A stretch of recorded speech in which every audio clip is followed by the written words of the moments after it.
কদিন আগেই ঢাকা ঘুরে গেছেন যুক্তরাষ্ট্রের দক্ষিণ ও মধ্য এশিয়া বিষয়ক সহকারী পররাষ্ট্রমন্ত্রী ডোনাল্ড লু। তার সফর ঘিরে ঢাকা ওয়াশিংটন সম্পর্কে বরফ করার বার্তা ছিল। বাংলাদেশ নিয়ে দীর্ঘ কয়েক মাস ধরে আলোচনায় থাকার চেষ্টা করেছে যুক্তরাষ্ট্র। দ্বাদশ জাতীয় সংসদ নির্বাচনের আগেও পরে বারবার আলোচনায় এসেছে এ দেশটি। কখনো আলোচনা হয়েছে সুষ্ঠু নির্বাচন নিয়ে, কখনো ভিসা নিষেধাজ্ঞা, আবার কখনো রাজনীতি কিংবা ডক্টর ইউনূস প্রসঙ্গে। এবার সব ছাপিয়ে বাংলাদেশ নিয়ে নতুন এক বার্তা দিয়েছে যুক্তরাষ্ট্র। কি সেই বার্তা? আওয়ামী লীগের প্রচুর দালালি করছেন, কিন্তু সেনাপ্রধান হতে পারেন নাই। এই কষ্টে ক্ষোভে উনি অনেকগুলো সত্য কথা মরার আগে বলে গেছেন। তাদের সাথে তারা গোপন মিটিং করেছে, সচিবালয় থেকে এই দালাল আউয়াল বলে দিয়েছে যেগুলো করতে দেওয়া যাবে না, এগুলো প্রয়োজন নাই। এবার বাংলাদেশের মোংলা বন্দর চায়। প্রিয় দর্শক, আসসালামু আলাইকুম। অবশেষে কি তাহলে শেখ হাসিনার পদত্যাগ হতে চলেছে? শেখ হাসিনার পদত্যাগ নিয়ে কেন এত লাফালাফি, কেন এত মাতামাতি? আজকের এই ভিডিওতে আপনারা সেই কাঙ্ক্ষিত ভিডিওগুলো দেখতে পারবেন। প্রিয় দর্শক বন্ধুরা, যে ভিডিওর অংশ বেশি দেখে এই ভিডিওটি শুরু করেছিলাম, সেই ভিডিওগুলো আপনারা বিস্তারিত এবং ধাপে ধাপে দেখতে পারবেন। প্রিয় দর্শক বন্ধুরা, বেশি কথা বলবো না, আপনাদের বিস্তারিত ভিডিওতে নিয়ে যাবো। বিস্তারিত ভিডিওতে যাওয়ার আগে আপনাদের কাছে রিকোয়েস্ট, যারা এখন এই চ্যানেল সাবস্ক্রাইব করে রাখেননি, এই চ্যানেলটি সাবস্ক্রাইব করে পাশে থাকা বেল আইকনটি বাজিয়ে রাখুন। ইতিমধ্যে সাবস্ক্রাইব করে রেখেছেন সকলের জন্য অসংখ্য ধন্যবাদ।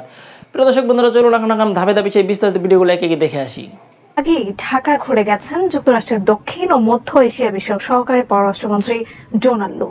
তার সফর ঘিরে ঢাকা ওয়াশিংটন সম্পর্কে বরফ করার বার্তা ছিল। বাংলাদেশ নিয়ে দীর্ঘ কয়েক মাস ধরে আলোচনায় থাকার চেষ্টা করেছে যুক্তরাষ্ট্র। দ্বাদশ জাতীয় সংসদ নির্বাচনের আগেও পরে বারবার আলোচনায় এসেছে এ দেশটি। কখনো আলোচনা হয়েছে সুষ্ঠু নির্বাচন নিয়ে, কখনো ভিসা নিষেধাজ্ঞা, আবার কখনো রাজনীতি কিংবা ডক্টর ইউনূস প্রসঙ্গে। এবার সব ছাপিয়ে বাংলাদেশ নিয়ে নতুন এক বার্তা দিয়েছে যুক্তরাষ্ট্র। কি সেই বার্তা জানাচ্ছেন এসআই রাজ।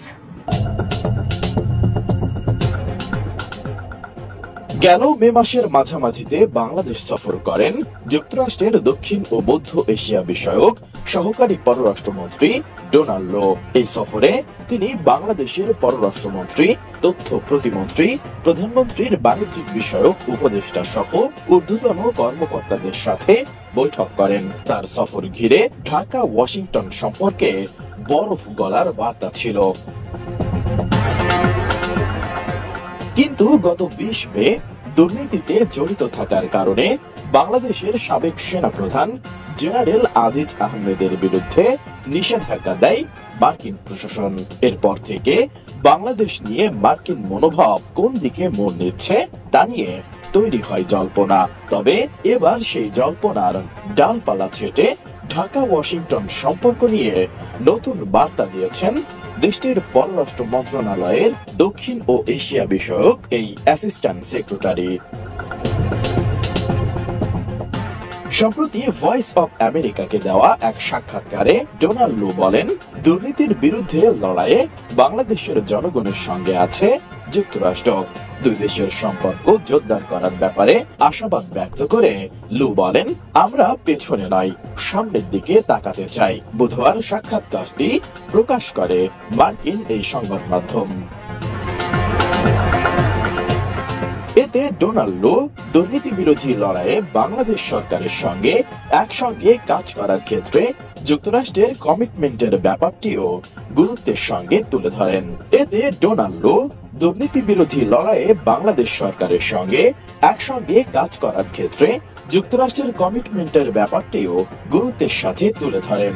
একই সঙ্গে অর্থনৈতিক সহযোগিতা, জলবায়ু সংকট মোকাবেলা, নারী অধিকার ও উন্নয়ন, গণতন্ত্র ও মানবাধিকার ইস্যুতে বাংলাদেশের জনগণের সঙ্গে একসঙ্গে কাজ করার ব্যাপারে যুক্তরাষ্ট্রের কমিটমেন্ট সহ অভিন্ন স্বার্থ সংশ্লিষ্ট বিষয়ে বিভিন্ন প্রশ্নের জবাব দেন।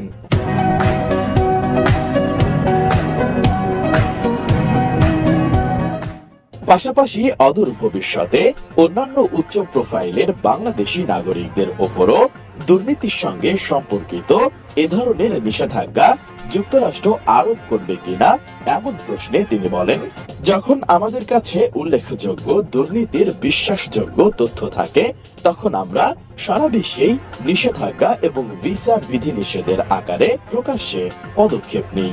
আশা করি বাংলাদেশের জনগণের সঙ্গে মিলে সব ধরনের দুর্নীতির বিরুদ্ধে লড়াইয়ের অভিন্ন লক্ষ্য অর্জনে একসঙ্গে কাজ করে যাবে যুক্তরাষ্ট্র। আওয়ামী লীগের প্রচুর দালালি করছেন, কিন্তু সেনাপ্রধান হতে পারেন নাই।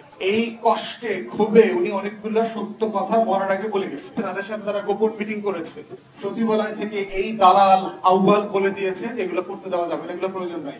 দালালদের নাম মিলে মির্জাফর থেকে কিন্তু চিনে রাখতে হয়, মির্জাফররা কিন্তু হঠাৎ করে আবির্ভূত হয় না।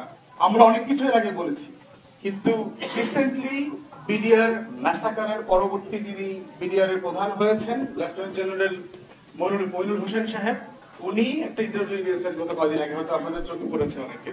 বেচারা দ্বিতীয় গুরুত্বপূর্ণ কর্মকর্তা হয়েছিলেন, সিজিএস হয়েছিলেন, আওয়ামী লীগের প্রচুর দালালি করছেন, কিন্তু সেনাপ্রধান হইতে পারেন নাই। এই কষ্টে ক্ষোভে উনি অনেকগুলো সত্য কথা মরার আগে বলে গেছে। বাংলাদেশের দুইটা বাহিনীকে, স্বাধীনতার দুইটা বাহিনীকে একসাথে কারা কার সাথে মদত করে একসাথে দুইটা বাহিনীকে ধ্বংস করে দিয়েছে। এই একটা ঘটনার অ্যাসেসমেন্ট বাংলাদেশের ভবিষ্যতের রাজনীতি, গণতন্ত্র, স্বাধীনতা, সার্বভৌমত্বের বেঞ্চমার্ক হয়ে থাকবে। এবং সেখানে সে পরিষ্কার করে বলেছে যে এই ঘটনার 20 থেকে 21 দিন আগে আওয়ামী লীগের নেতারা পাড়ায় মহল্লায় ছোট ছোট মিছিল করতেছে। এই মিছিলে বিডিআর এর জওয়ানদের উপরে বৈষম্য করা হচ্ছে, এই ধরনের গল্প আওয়াজ তোলা হচ্ছে। বিডিআর এর ভিতরে যে সকল কর্মকর্তারা ডিইডিরা বিডিআর এর ভিতরে বৈষম্য আছে, তাদের সাথে তারা গোপন মিটিং করেছে। এই মিটিং গুলোর খবর সরকার প্রশাসন শুধু জানতোই না, তাদের মদদে হয়েছে।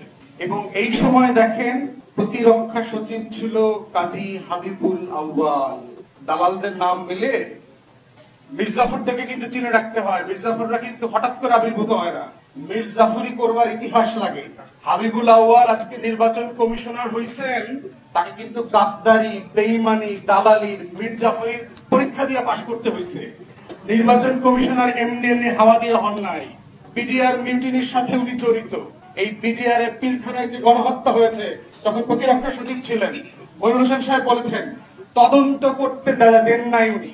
রিপিটেডলি ওনারা বলেছেন যে ডিজিএফআই কে আমাদের সাথে ইনফরমেশন শেয়ার করতে বলেন, এনএসআই কে শেয়ার করতে বলেন। তারপরে এমএনএলটিসি একটা আছে, আপনার টেলিকমিউনিকেশন সেন্টার একটা আছে, ওটাকে বলা হয়েছে যে তাদের সাথে তথ্য শেয়ার করতে বলা হচ্ছে। সচিবালয় থেকে এই দালাল আউয়াল বলে দিয়েছে যে এগুলো করতে দেওয়া যাবে না, এগুলো প্রয়োজন নাই। সকল তথ্য, ইনফরমেশন, কল রেকর্ড 20-25 দিনের মধ্যে সকল কল রেকর্ড মুছে ফেলা হয়েছে, কোনো কিছু রাখা হয়নি। অতএব হাবিবুল আউয়াল শুধু আমাদের এই নির্বাচন কমিশনের হওয়ার পরে দেশের সাথে জাতির সাথে গাদ্দারি করেন নাই, তিনি বিডিআর মিউটিনির ঘটনার সাথে জড়িত। আমাদের দুইটা বাহিনীর কে ধ্বংস করে দেওয়ার পিছনে তিনি জড়িত, অ্যাক্টিভলি কাজ করেছেন। এবং তার সেই গাদ্দারির পুরস্কার হিসেবে তাকে প্রধান নির্বাচন কমিশনার করা হয়েছে। অতএব বাংলাদেশের স্বাধীনতা, সার্বভৌমত্বের শত্রু মিত্র চেনার জন্য ফেব্রুয়ারি মাসে ভাষা দিবসের থেকেও এই দুইটা দিবসকে জাতিকে গুরুত্বপূর্ণ আকারে পড়তে হবে, বুঝতে হবে। ভাষা দিবস একটা গুরুত্বপূর্ণ অতীত, এটা আমরা সেলিব্রেট করবো, ফুল দিব, ফাইন, কিন্তু এটা ফেব্রুয়ারি মাসের সবচেয়ে গুরুত্বপূর্ণ দিবস না। ফেব্রুয়ারি মাসের সবচেয়ে গুরুত্বপূর্ণ দিবস হচ্ছে বাকশালের প্রতিষ্ঠা বার্ষিকী এবং পিলখানার গণহত্যা। তো এই ইন্টারভিউটা সবাই পড়বেন, বাংলা আউটলুক ইন্টারভিউটা আসছে, খুবই গুরুত্বপূর্ণ স্বাধীনতার সার্বভৌমত্বের জাতীয় শত্রু মিত্র কারা বোঝার জন্য। প্রিয় দেশবাসী, শুরু থেকে শেষ পর্যন্ত যারা এই ভিডিওটি দেখেছেন সকলকে জানাই অসংখ্য অসংখ্য ধন্যবাদ। যারা এরকম নিউজ ভিডিও পেতে পছন্দ করেন তারা অবশ্যই এই চ্যানেলটি সাবস্ক্রাইব করে পাশে থাকা বেল আইকনটি বাজিয়ে দিবেন। যারা এখন এই ভিডিওটি শেয়ার করেননি, এই ভিডিওটি দ্রুত শেয়ার করে সকলকে দেখার সুযোগ করে দিন। আজকের মতন এই পর্যন্ত, দেখা হচ্ছে পরবর্তী কোনো ভিডিও নিয়ে ইনশাল্লাহ।